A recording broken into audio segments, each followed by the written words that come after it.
बिस्मिल्लाहिर्रहमानिर्रहीम। अस्सलाम वालेकुम स्टूडेंट्स, आजकल हम एक्सरसाइज 1.6 सॉल्व कर रहे हैं। पिछले लेसन में हमने इन इक्वेशंस को द मैट्रिक्स इन्वर्जन मेथड के थ्रू सॉल्व किया था। आज हम इन्हीं दोनों इक्वेशंस को द क्रैमर रूल के ज़रिए सॉल्व करेंगे।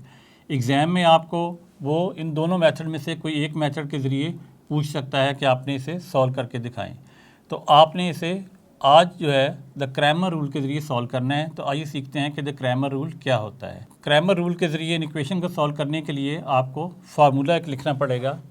x is equal to A x determinant over A determinant and y is equal to A Y determinant over A determinant. अब हमने ए एक्स डिटर्मिनेंट फाइंड करना है और ए वाई डिटर्मिनेंट फाइंड करना है। ये कैसे फाइंड करना है?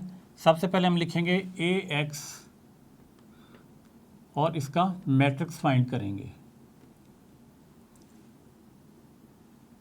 इसमें आपने ये करना है कि जो x के कोफिशिएंट्स हैं इनको नहीं लिखना, y के कोफिशिएंट्स को लिखना है। तो y के कोफिशिएंट्स क्या हैं? -2, 2 और x के कोफिशिएंट्स की जगह क्या लिखना है? ये कांस्टेंट वैल्यू लिखनी है 4 और 6। अब आपने क्या करना है? ए एक्स का डिटरमिनेंट फाइंड करना है। तो डिटरमिनेंट फाइंड करने के लिए क्या करेंगे? यहाँ एक बार लगाएंगे, यहाँ भी एक बार लगाएंगे और इन एंट्रीज को इधर लिख देंगे। अब क्या करना है? इस डायगोनल की एंट्रीज को आपस में मल्टीप्लाई करना है, बीच में माइनस का साइन आएगा और फिर इन एंट्रीज को आपस में मल्टीप्लाई करना है। तो हम लिखेंगे A x determinant is equal to 4 into 2 minus फार्मूले वाला और 6 इंटू -2। अब हमने सॉल्व करना है। 4 2 ज़ार 8, माइनस माइनस प्लस हो जाएगा, मल्टीप्लाई होके 6 2 ज़ार 12 और ये 8 + 12 हो जाएगा 20। तो यहाँ पे ए एक्स डिटर्मिनेंट जो है वो आ जाएगा 20। नेक्स्ट हमने क्या करना है? हमने ए वाई मैट्रिक्स फाइंड करना है। ए वाई लिखेंगे यहाँ पे, मैट्रिक्स के लिए यहाँ स्क्वायर ब्रैकेट्स बनाएंगे। अब हमने क्या करना है कि y के जो कोफिशिएंट्स हैं इनको नहीं लिखना बल्कि x के कोफिशिएंट्स को लिखना है। तो x के कोफिशिएंट हैं 2 3 और y के कोफिशिएंट्स की जगह हमने क्या लिखना है? यहाँ पे ये कांस्टेंट वैल्यू लिखनी है 4 और 6। यानी ए एक्स मैट्रिक्स बनाने के लिए हमने क्या किया था? x के कोफिशिएंट नहीं लिखे थे, y के लिखे थे और x के कोफिशिएंट की जगह पे हमने कांस्टेंट लिखे थे। ए वाई मैट्रिक्स बनाने के लिए हमने क्या किया है? y के कोफिशिएंट को नहीं लिखा बल्कि x के कोफिशिएंट को लिखा है और y के कोफिशिएंट की जगह पे हमने कांस्टेंट को लिखा है यहाँ पे। तो अब ए वाई का हम डिटरमिनेंट बना लेते हैं। यहाँ 2 बार्स लगाएंगे, ये एक बार लगाते हैं और यहाँ भी एक बार लगाएंगे। इन एंट्रीज़ को दोबारा लिख लेंगे नीचे 4 6। अब हमने क्या करना है? हमने डिटरमिनेंट को फाइंड करना है।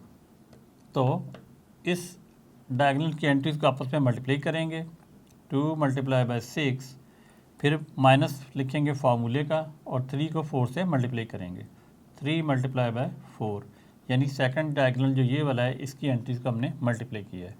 तो सिंप्लीफाई कर लेते हैं। 2 6 ज़ार 12 माइनस 3 4 ज़ार 12। तो 12 में से 12 को जब माइनस करते हैं तो आंसर आएगा हमारा 0।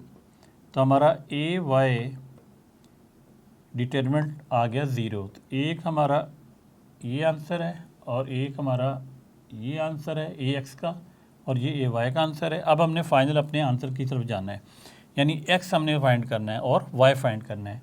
तो अभी हमने ए डिटरमिनेंट फाइंड नहीं किया, तो इसका मतलब है पहले हमें ए मैट्रिक्स बनाना पड़ेगा। तो यहाँ हम ए मैट्रिक्स बना लेते हैं। A is equal to, A matrix के हम क्या करेंगे? x के कोफिशिएंट्स को लिखेंगे और y के कोफिशिएंट्स को लिखेंगे।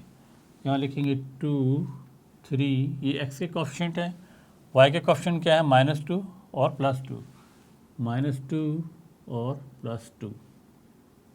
ये हमने ए का मैट्रिक्स बना लिया है। अब यहाँ पे लाइन लगा देते हैं। अब ए डिटरमिनेंट फाइंड करना है, तो क्या करेंगे, इधर बार लगाएंगे, यहाँ भी बार लगाएंगे और इन एंट्रीज़ को दोबारा लिख लेंगे। 2 - 2 3 2। A determinant is equal to, इस डायगोनल की एंट्रीज़ को आपस में मल्टीप्लाई करेंगे। 2 × 2 माइनस का साइन लगाएंगे यहाँ पे फार्मूले का, और फिर 3 × -2 3 × -2 फाइनल सॉल्व कर लेते हैं। 2 × 2 = 4, माइनस माइनस प्लस, 3 × 2 = 6 और 10 आ जाएगा हमारा ए डिटर्मिनेंट। अब हमारे पास ए एक्स डिटर्मिनेंट आ चुका है 20, ए वाई डिटर्मिनेंट आ चुका है 0 और ए डिटर्मिनेंट आ चुका है 10। अब हमने x और y की वैल्यू फाइंड करनी है, तो इन आंसर्स को हम यहाँ पुट करेंगे। ए एक्स की जगह हम पुट करेंगे 20 और ए डिटर्मिनेंट की जगह हम पुट करेंगे 10। 20 को जब 10 से डिवाइड करते हैं, 0 0 से कैंसिल आउट हो गया, तो आंसर आ जाएगा 2, यानी x हमारे पास आंसर आ गया 2। नेक्स्ट है A Y determinant over A determinant. A Y determinant की जगह पे उसकी वैल्यू 0 ओवर एक्स डिटर्मिनेंट की जगह पे 10 पुट करेंगे। 0 ओवर 10 जो है वो 0 के इक्वल होता है। तो अब हमारा फाइनल आंसर आ गया, सोल्यूशन फाइनल हमारा आ चुका है x is equal to 2 and y is equal to 0। ये हमारा फाइनल आंसर है। और आपको याद होगा जब हमने इन इक्वेशंस को द मैट्रिक्स इन्वर्जन मेथड के ज़रिए सॉल्व किया था, तब भी आंसर x का 2 था और y का 0 था, और जब हमने क्रैमर रूल के ज़रिए से सॉल्व किया तब भी आंसर सेम है, बस मेथड डिफरेंट है। एग्ज़ाम में आपको जिस मेथड से वो सॉल्व करने का कहेगा, आपने उस मेथड से सॉल्व करना है। तो स्टूडेंट्स, उम्मीद है आपको क्रैमर रूल अच्छे तरीके से समझ आ गया होगा। अब इस क्वेश्चन नंबर 1 के और भी पार्ट्स हैं, उन्हें आपने खुद से सॉल्व करना है द मैट्रिक्स इन्वर्जन मेथड के ज़रिए और क्रैमर रूल के ज़रिए।